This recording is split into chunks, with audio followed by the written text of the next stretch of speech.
السلام علیکم ورحمۃ اللہ وبرکاتہ۔ ناظرین، ایک اور جڑی بوٹی کی ویڈیو بنا کر آپ کے ساتھ حاضر ہیں۔ آپ دیکھ رہے ہیں ہمارا یوٹیوب چینل طبی جواہر۔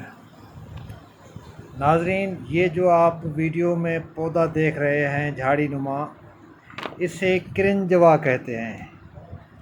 مختلف نام ہیں، عربی میں اکتمکت، فارسی میں خایائے ابلیس، بنگالی میں ناٹا کرنجا، سندھی میں کھرپٹ اور پنجابی میں میچکا کہتے ہیں، اور ناظرین انگلش میں اسے بونڈک نٹ کہتے ہیں۔ ایک خاردار بیل کے پھل کا نام ہے۔ یہ بیل پاکستان، ہندوستان میں سب جگہ ہوتی ہے، مگر بنگال اور برما میں بہت ہوتی ہے۔ اس بیل میں کچھ مڑے ہوئے کانٹے لگتے ہیں۔ اس کی شاخ کے ایک سینک پر 6 سے 10 تک چوڑے پتے لگتے ہیں۔ اس کے پیلے پھولوں کی مالیاں لگتی ہیں۔ اس کو 2-3 انچ لمبی، 1 یا 1.5 انچ چوڑی پھلیاں لگتی ہیں۔ ان ہر ایک میں 2-3 بیج نکلتے ہیں، اور پھلیوں کے چھلکے پر سخت اور سیدھے اور تیز چھوٹے چھوٹے بہت سے کانٹے ہوتے ہیں، اور ان پھلیوں کے اندر بیج سپاری کے برابر ہوتے ہیں۔ اوپر سے خاکی نیلاہٹ لیے ہوئے ہلکے چمکدار ہوتے ہیں۔ اندر سے گری ان کی سفید مزے میں بہت ہی تلخ ہوتی ہے۔ یہی زیادہ دوا کے کام آتی ہے۔ برسات کے موسم میں پھول اور پھلیاں لگتی ہیں۔ دوا میں ان بیجوں کا مغز جو سفید نکلتا ہے وہ زیادہ تر استعمال ہوتا ہے۔ اس کے علاوہ اس کی جڑ کا چھلکا اور پتے بھی دوا میں استعمال ہوتے ہیں۔ اس کا جوہر مؤثر ایک ثقیل روغن اور تلخ قلمی جوہر ہے۔ رنگ تخم نیلنگو مٹیالہ، مغز اس کا سفید ہوتا ہے۔ ذائقہ مغز کا انتہائی تلخ و کسیلا ہوتا ہے۔ مزاج و گرم و خشک بدرجہ سوم، اور بعض کے نزدیک اس کا مزاج جو ہے سرد خشک ہے۔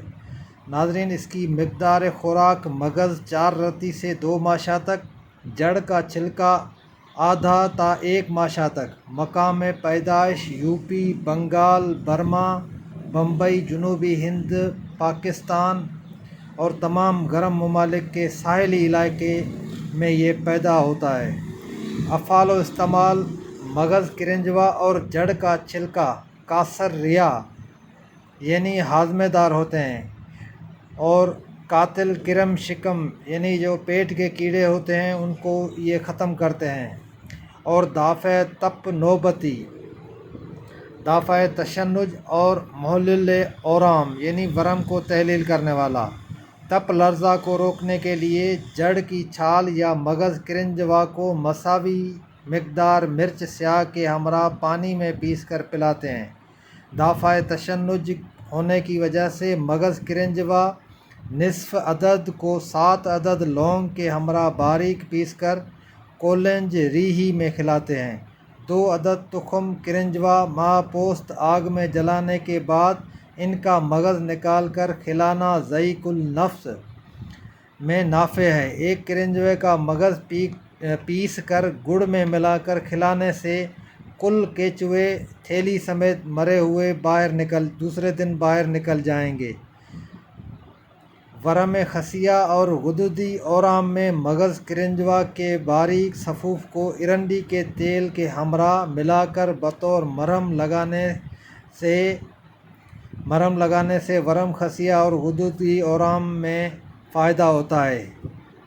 اس کے باریک صفوف کو ارنڈ کے پتوں پر چھڑک کر مقام معروف پر باندھنے سے ورم وغیرہ تحلیل ہو جاتا ہے۔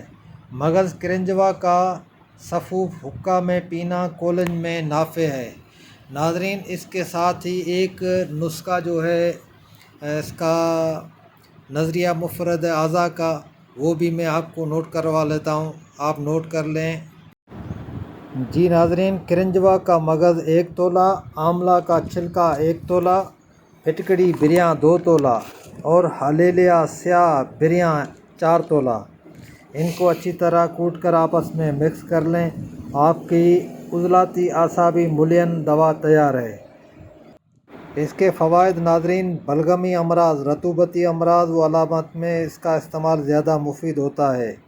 مثلاً جب پاخانے پتلے پانی کی طرح آتے ہوں اور امعاء کے عضلات انہیں روکنے سے قاصر ہو جائیں تو اس دوا کی 2 گولیاں دہی یا دہی کی لسی سے کھانے سے فوراً امعاء کے عضلات طاقتور ہو جاتے ہیں اور موشن وغیرہ جو ہیں وہ صحیح ہو جاتے ہیں۔ اس کے علاوہ بلغمی، کھانسی اور بلغم کی وجہ سے سر درد، نزلہ زکام جو کہ بلغم کی وجہ سے ہو اس کے لیے بہترین ہے۔ اس کے علاوہ آپ اسے ملیریا بخار میں بھی استعمال کر سکتے ہیں۔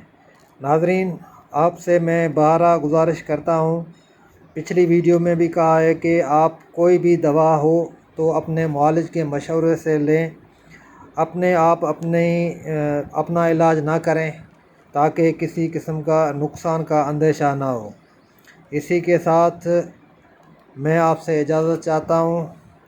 اگر یہ ناظرین ویڈیو آپ کو پسند آئی ہو تو ویڈیو کو لائک کریں، کمنٹ کریں اور اپنے دوستوں اور رشتہ داروں کے ساتھ شیئر کریں۔ اور آخر میں ایک گزارش، اگر آپ ہمارے چینل پر نئے ہیں تو پلیز ہمارے چینل طبی جواہر کو سبسکرائب ضرور کریں تاکہ ہماری نئی ویڈیو آپ تک بآسانی پہنچتی رہے۔ ناظرین، ویڈیو دیکھنے کا شکریہ۔ اللہ آپ کو خوش رکھے۔ اللہ حافظ۔